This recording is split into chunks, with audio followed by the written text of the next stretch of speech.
Good morning. I hope everybody's ready to go through a few things about the play Julius Caesar. I have, I think, tried my best to keep things organized. Today, I think I'm going to be jumping around a little bit. I apologize in advance, but I will do my best to try to tie everything together. As you can see from this title slide, we're talking about who are these people. So we are going to focus on the characters. As we focus on the characters, I think I want to talk about how, in a lot of ways, it may not matter that much that the title character, Julius Caesar, is killed less than halfway through the play, and how, in fact, the sequel, Antony and Cleopatra, is already set up with just little bits and pieces of dialogue from Julius Caesar. In other words, Shakespeare was thinking ahead as well as going back to the past to get this story. Those of you who have taken classes from me before have undoubtedly seen and heard me talk about character, conflict, connection, and theme. For me, in a survey class, I think that those are the four things that we should concentrate on. Character is like the title slide says. Who are these people? And how do we get to know who these people are? By how they act, by what they say. If it's a novel with an omniscient point of view, what they think, and how others react to them. Conflict is what drives the plot. There can be internal conflicts. I think we see that as Brutus agonizes over killing Caesar. We also see in that agonizing moment the fact that he is blind to some of the abuses Caesar had, and he is blind to the idea that he's already made up his mind that he has to kill Caesar. And in that soliloquy, when he gets to the part of fashion it thus, he is in fact revealing that he's made up his mind. He has put together a thing, even though he says earlier, I don't think there's any reason to believe he's gone overboard yet. And like I said, that might be one of the blind spots because he's silenced people. He's acted like a dictator. Connection is, I think, twofold. Number one, another play, another book, a novel of some sort, connection to history, and also connection personally.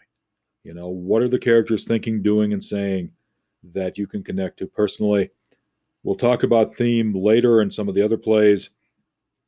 I'm not sure I'm going to deal with it too much in Julius Caesar, but remember, theme is an observation about the human condition, an observation about, life in the world as we're living it right now.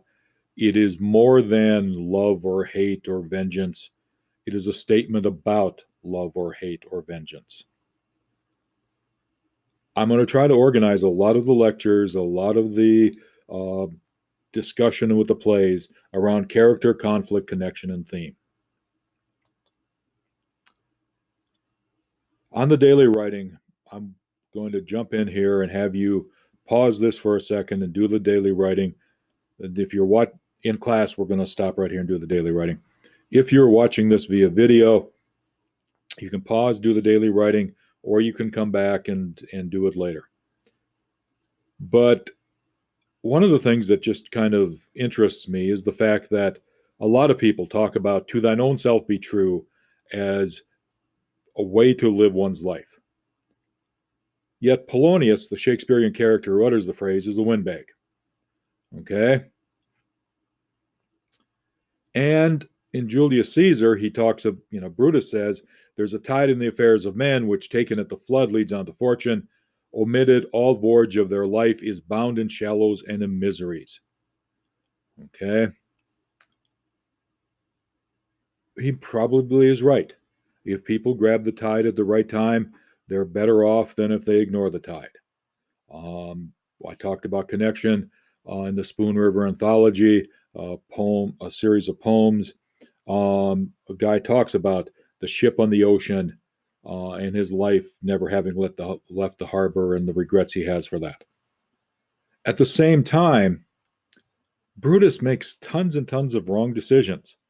Like Polonius, who's a windbag, Brutus is an error. So why do we like quotations? Why do we quote favorably quotations made by character or statements, not quotations, statements made by characters who are frequently wrong? You see at the bottom of the slide, have fun with this one. By have fun with this one, you're just speculating. I just want to see your speculation. I don't think there's a right or a wrong answer here. Just have fun speculating why we want to agree with windbags, why we want to agree with people who are frequently wrong, and why, when they say something like this, we automatically jump up and say it's right. The question I said I was going to deal with in class, and I think I said it in the intro to this thing, is so what if Caesar is killed halfway through the play? And one of the reasons I say so what is that Caesar and Brutus seem to me to be Caesar and Brutus, excuse me, seem to me to be similar characters. In class and on the video, we talked about Caesar being susceptible to flattery. Cassius uses flattery to recruit Brutus to the cause. He has the letters. He does all of these things to recruit him to the cause. There's all of these things about we wish you had eyes so you could see how beloved you are. We need you. Rome needs you. They're both susceptible to flattery. Both of them had wives who were childless or emphasized their male attributes. Calpurnia's childless. Remember that Antony is supposed to run past and hit her with that switch in order to induce fertility. Portia, I have a man's mind. I stab myself. I can take pain like a man. And despite the fact that in Shakespeare's time or in Roman times, perhaps these women would be viewed as having some masculine and therefore good or powerful traits, and I'm being a little sarcastic here, since women have many more powerful traits than men usually. But Caesar ignores Calpurnia's warnings. He ignores her dreams. Brutus ignores Portia's concerns. And both of them have wives who disappear in the play. And then both of them, I think, underestimate Cassius. Jan Cassius has a lean and hungry look. Such men are dangerous. And yet I do not fear him. I tell you instead what is to be feared, not what I fear, because I am Caesar. Brutus asks Cassius point blank, into what dangers would you lead me? And then lets himself get flattered into following along. As I said, perhaps Brutus wanted to go along the whole time. That soliloquy certainly might lead people to think about that. But both of them seem to ignore Cassius, even though they recognize that he is a dangerous man.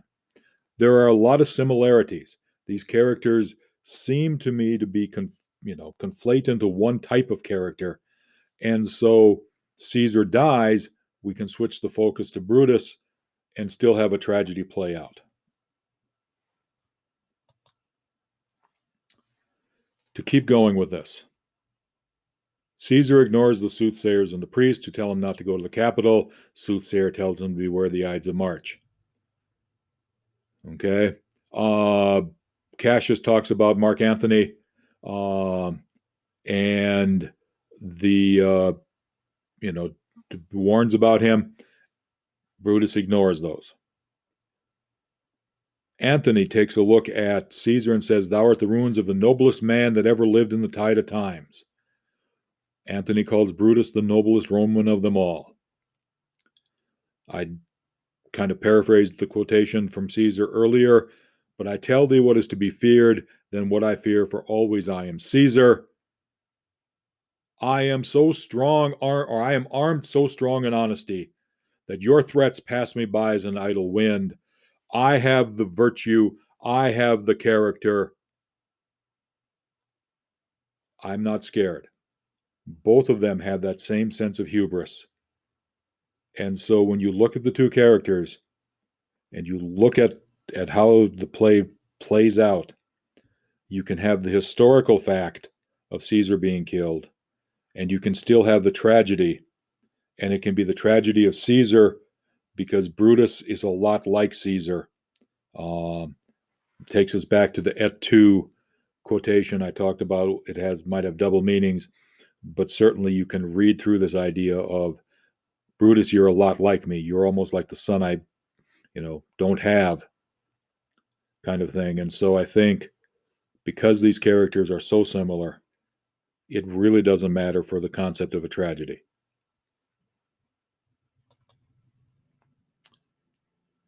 I want to talk about the dichotomy of Mark Antony, and I've got Anthony and Antony split back and forth.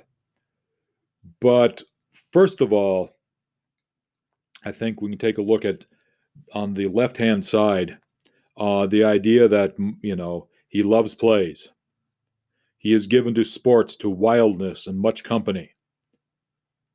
He's going to live and he's going to laugh about the death of Caesar hereafter. That's the view of him. He's a partier.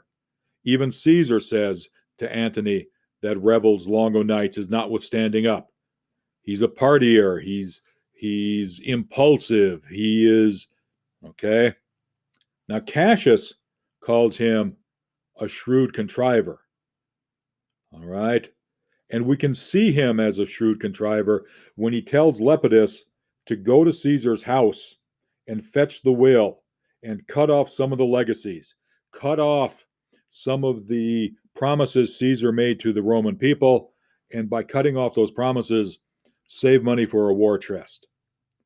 And then there's this hint, and I think I'll get to it a little bit more in the next slide, of him being this character who has a bit of pride himself and setting up the Antony and Cleopatra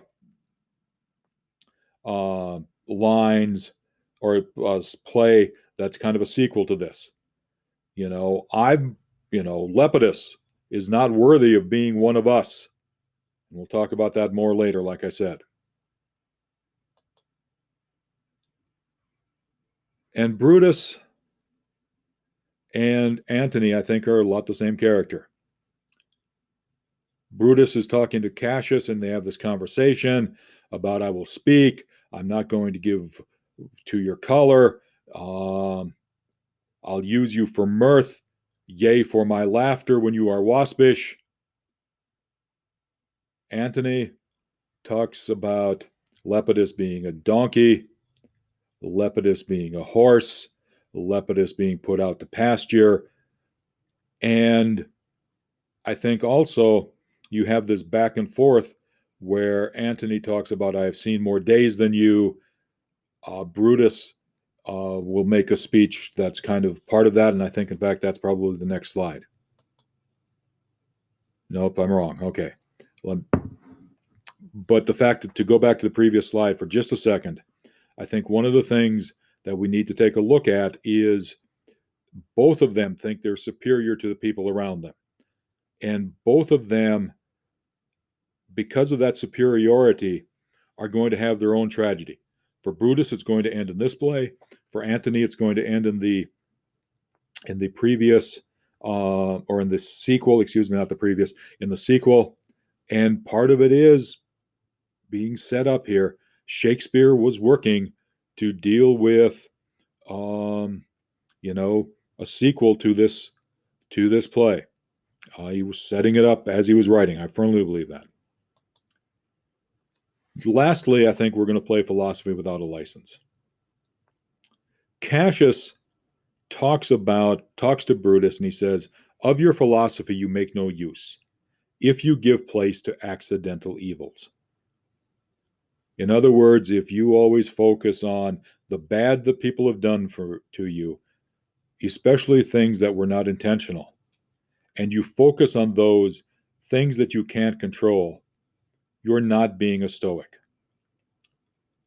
And Brutus, in real life and in this play, is to be seen somewhat as a Stoic.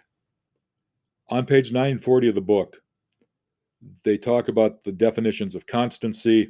Those definitions include the state or quality of being unmoved in mind, steadfastness, firmness, endurance, fortitude, determination, resolution to do a thing, steadfastness of attachment to a person or cause, faithfulness, fidelity, the quality of being invariable, uniformity, unchangingness, regularity, persistence, perseverance, certainty. All of those came from or were adapted from the Oxford English Dictionary. A lot of those things, the idea of being unmoved in mind, steadfast, being firm, tie in with this idea of emotional self-control. When we think of somebody being stoic, we think of the idea of being in self-control. We think of the British idea of having that stiff upper lip. The idea of self-sacrifice for the common good ties into that definition from 940, attached to a person or a cause, fidelity to that cause. Somewhat stern. And when we think about stern, we think about, again, that stiff upper lip, to go back to emotional self-control. We think about the conversation about Portia's death, and how he seems to be able to wave that off and use his stoicism as a reason for not killing Cassius when Cassius, asks how I escaped being killed. It was, this is my philosophy. Also, I think it's important that the virtue for Brutus is duty over pleasure. He kills Caesar, or participates in the conspiracy to kill Caesar, out of a sense of duty. Cassius and some other people maybe killed him out of envy, maybe killed him out of pleasure. One of the previous discussions, I talked about the Aeneid. And in the Aeneid, Aeneas leaves Carthage, leaves Dido out of a sense of duty. It would be much easier for him to stay there, but his duty by the gods is to go found Rome. That is the sense of virtue. That is that Roman virtue that Brutus embodies, that makes him, in Antony's eyes, the noblest Roman of them all. And the implications of Brutus's stoicism. Number one, he underestimates Antony. The fact that Antony is a partier given to pleasure makes Brutus the Stoic think he doesn't have anything, when in fact, it's Antony's ability to sway the crowd, to understand the emotions of the crowd in a way that the Stoic Brutus couldn't, that lets him give this great speech that, sways the crowd in a way that Brutus could not. His flaws are accentuated because he focuses on character, and that character is all that matters. He gets caught up in Cassius's flattery because it's an emphasis on character. He convinces himself that Caesar must die because Caesar's character is flawed. Caesar is too power hungry. Caesar is going to abuse the system. And he fails to understand that the public is relying on emotion. Antony can play to that emotion, Brutus cannot. And I've already talked about the reaction to Portia's death. The what do your letters say, some of those other lines, and that reaction is not the emotional reaction that one would expect, but it's a reaction of one who is going to do his duty no matter the hurt he has received. He is going to do his duty no matter what it costs him as far as wife, family, fame, and fortune. And so Brutus's stoicism, I think, is helpful. I always have to apologize to Dr. Anders when I commit philosophy without a license. I hope I haven't gone overboard here as I do that. Okay, I think this is going to wrap it up for this one. If you have any questions, please talk to me next time you're in class. And I think we will just call it right here. I hope everybody has a good day.